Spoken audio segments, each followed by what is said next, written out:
लोकसभा चुनाव का बिगुल बज चुका है और अब राजनीतिक दलों में भी इसकी आहट दिखाई दे रही है। अभी हाल ही में समाजवादी पार्टी के राष्ट्रीय अध्यक्ष अखिलेश यादव ने आगरा के स्थानीय नेताओं को लखनऊ मिलने के लिए बुलाया और आगरा लोकसभा सीट पर चर्चा की, साथ ही लोकसभा चुनाव को लेकर गुरु मंत्र भी दिया। इस बातचीत के आज हमारे साथ समाजवादी पार्टी के प्रदेश सचिव नितिन कोहली जी हैं। उनसे जानते हैं कि लोकसभा चुनाव को लेकर राष्ट्रीय अध्यक्ष जी से जो मुलाकात हुई उसमें क्या मंत्र मिला और क्या बातचीत हुई। देखिए, राष्ट्रीय अध्यक्ष जी द्वारा आगरा के सभी स्थानीय नेता जो हम मेन पदाधिकारी हैं उनको बुलाया गया था और काफ़ी मुद्दों पर चर्चा करी गई, क्योंकि हम लोगों का जो संगठन है वो काफ़ी हद तक हम लोग काम भी कर चुके हैं क्षेत्र में। जो पीडीए पंचायत, पीडीए पखवाड़ा कह दें, हम लोगों ने बूथ वाइज काम कर चुके हैं। हमारा जो होमवर्क है वो पूरा हो चुका है और राष्ट्रीय अध्यक्ष जी ने सबसे पहले सभी लोगों से सलाह मांगी थी कि जो बताया आप किस किस को लड़ना चाहते हैं। जो हमारे जो 5-6 पद कैंडिडेट थे जो हम लोगों ने चिन्हित करे हुए हैं, तो उन लोगों के फॉर्म भी सबमिट करे गए थे कि एक कुर्मी समाज से, एक खटीक समाज से, एक दिवाकर समाज से है। तो ऐसे पदाधिकारी और साथ ही साथ राष्ट्रीय अध्यक्ष जी ने दोनों सीटों पर, क्योंकि कांग्रेस से हमारा गठबंधन है, फतेहपुर सीकरी कांग्रेस के पास है, वहाँ के लिए भी चर्चा करी और साथ ही साथ जिस तरीके से जो पीडीए पखवाड़ा हुआ था उसी तरीके से पूरे बूथ वाइज कैसे हमें कांग्रेस की भी मदद करनी है और आगरा सीट पर भी कैसे चुनाव लड़ाना है, इस चीज़ का राष्ट्रीय अध्यक्ष जी ने पूरा आशीर्वाद दिया, सुझाव भी दिए कैसे कैसे आप लोग करें। लोकसभा चुनाव की बात करें, तैयारियां लगभग पूरी हो गई हैं, कैंडिडेट तो आना शुरू हो गया, प्रत्याशी घोषित हो रहे हैं।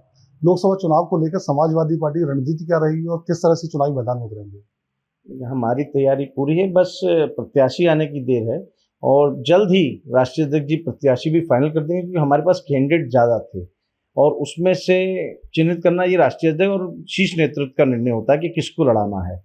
हमारी तरफ से, आगरा की तरफ से कई प्रत्याशियों के नाम जा चुके हैं। जैसे ही नाम लिस्ट में फाइनल होगा हम लोग अपने फील्ड में उतर जाएंगे। एक सीट है उत्तर प्रदेश की, बदायूं सीट, इस समय चर्चाओं में है। समाजवादी पार्टी ने शिवपाल यादव को वहाँ से कैंडिडेट बनाया है। भाजपा ने मौजूदा सांसद का टिकट काटकर एक नए प्रत्याशी को रूप में उतारा है, जो भाजपा के बड़े पदाधिकारी भी हैं।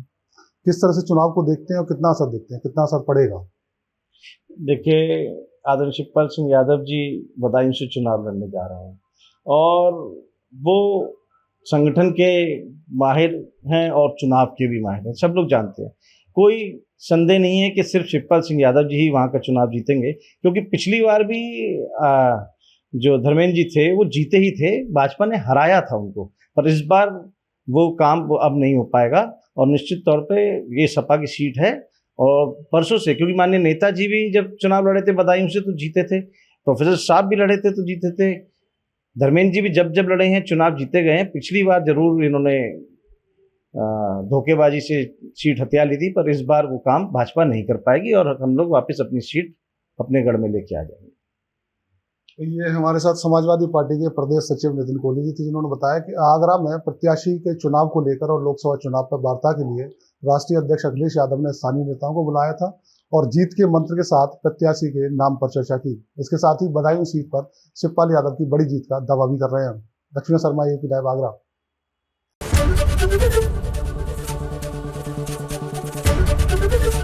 एबीपी गंगा, खबर आपकी, जुबान आपकी।